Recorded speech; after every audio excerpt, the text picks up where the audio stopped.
केसर घोड़ी सोवणी मोतियां जड़ी लगाम, कोड़ू मंडरा वीर बाबूजी ने झुक झुक करूं प्रणाम। प्रिय दर्शकों, जय श्री बाबूजी राठौड़ जी।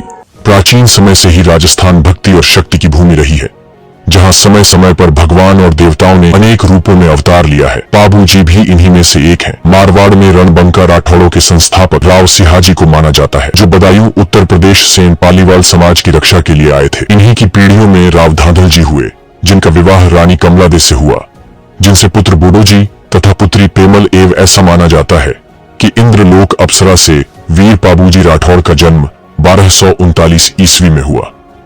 राव धांधल जी कोलमंड के सरदार थे। अभी कोलमंड राजस्थान के जोधपुर जिले में आता है, जो राजस्थान के फलोदी से मात्र 30 किलोमीटर की दूरी पर स्थित है। ऐसा माना जाता है कि जब परियां आसमान में विचरण करती हैं, तो वो पृथ्वी पर कभी कभी रात में उतरती हैं, ताकि उनको कोई देख ना सके। अगर उनको कोई देख ले तो वह वापस नहीं जा पाती, इसी वजह से रात में नीचे उतरती हैं। ऐसा एक बार एक परी मारवाड़ की धरती पर उतरी, जहां गर्मी से राहत पाने के लिए पास में एक तालाब था। वो उसमें नहा रही थी। धांधल देव उसी दिन शिकार के लिए जंगल में गए।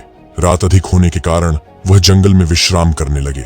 जब मध्य रात्रि आंख खुली तो उन्होंने देखा कि एक सुंदर स्त्री तालाब में स्नान कर रही है। जब परी तालाब से बाहर आई तो राजा उसके पास गए और पूछा कि आप कौन हैं? परी कहा कि वो इंद्रलोक से आई एक परी है।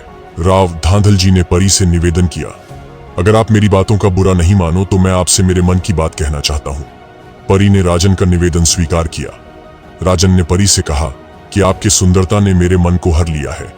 अगर आप बुरा नहीं मानो तो मैं आपसे विवाह के लिए निवेदन करता हूं। तभी परी ने कहा कि राजन, आपकी बातों से मुझे कोई बुरा नहीं लगा, लेकिन आपका और मेरा कैसे संबंध हो सकता है? कहां पृथ्वी लोक के वासी, जहां जीवन मरण का चक्र चलता है, और कहां मैं स्वर्ग लोक की, जहां सब पवित्र होता है। लेकिन अब परी के लिए भी हमेशा के लिए स्वर्ग के दरवाजे बंद हो गए हैं, क्योंकि परी को धांधल जी ने देख लिया था। अगर उनको कोई देख ले तो वह वापस नहीं जा पाती।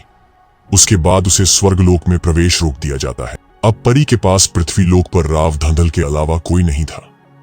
परी ने धांधली देव जी से कहा कि मैं आपसे शादी करने के लिए तैयार हूं, पर मुझे आपसे 3 वचन चाहिए। जब भी मुझसे मिलने के लिए आओगे तब इसकी सूचना किसी को नहीं होनी चाहिए, यानी कि आपके और हमारे बीच संबंधों का किसी को पता नहीं चलना चाहिए। और अंतिम वचन रखते हुए परी ने कहा, राजन, आप जब भी मुझसे मिलने के लिए आओ तब आपको दरवाजे पर मुझे सूचना देनी होगी। वचन देकर परी ने कहा कि राजन, यदि आप इन वचनों को निभाते हैं तब तक आपका और हमारा संबंध रहेगा, लेकिन जिस दिन एक वचन तोड़ दिया उसी दिन से मान लेना कि आपका और हमारा कोई संबंध नहीं। परी को दिए वचनों के अनुसार राजा ने नगर के बाहर एक मंजिला मकान बनवा दिया। रात होते ही राजा भेष बदलकर परी से मिलने के लिए चले जाते, जिसकी खबर किसी को कानों कान नहीं पड़ती।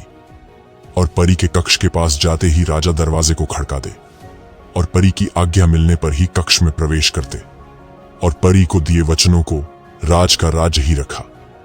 समय बीता गया और 12 महीने के बाद वह शुभ घड़ी आई, जो विक्रम संवत 1239 ईस्वी में चैत्र महीने की अमावस के दिन बाबूजी महाराज ने लक्ष्मण अवतारी के रूप में जन्म लिया। ऐसे ही समय का चक्र घूमता गया।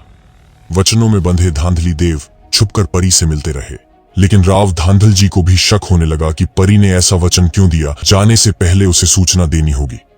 कोई तो बात जरूर है जो परी मुझसे छुपा रही है। लेकिन एक दिन राजा ने मन बना लिया था कि आज रात कुछ भी हो जाए, आज वह बिना दरवाजे को खड़का है परी के कक्ष में जाएंगे। लेकिन जैसे ही राजा ने परी को बिना सूचना दिए बगैर कक्ष में गए और कक्ष के अंदर देखा तो आश्चर्यचकित रह गए। परी शेरनी के रूप में बाबूजी महाराज को स्तनपान करा रही थी और परी ने बिना इजाजत के राव को कक्ष में देखा तो परी को आघात लगा और वह अपने वास्तविक रूप में आ गई। परी ने राजा से कहा कि मैं बाबूजी के साथ ऐसे ही रूप बदल बदल कर खेलती हूं, पर आपने अपना वचन क्यों तोड़ा? राजन, अब मुझे इंद्रलोक वापस जाना होगा, पर मैं बाबू को अपनी पीठ पर झुलाने वापस जरूर आऊंगी। यह बोल परी वहां से चली गई। धांधली देव अपनी इस गलती पर बहुत दुखी हुए। यह सारी घटना कमला दे को सुनाई। कमला दे ने बाबूजी को देखा तो उनके मनमोहक स्वरूप को देखकर उनके अंदर की ममता जागृत हो गई। बाबूजी राठौड़ को अपनी गोद में लेकर उसी दिन से पाबूजी का पालन पोषण किया और तभी से पाबूजी राठौड़ की मां के रूप में कमला दे जानी जाती है। जय हो पाबूजी रीसा। मिलते हैं अगले भाग में, जिसमें हम देखेंगे कि पाबूजी कैसे अपनी बहन को दिए वचन को पूरा करते हैं।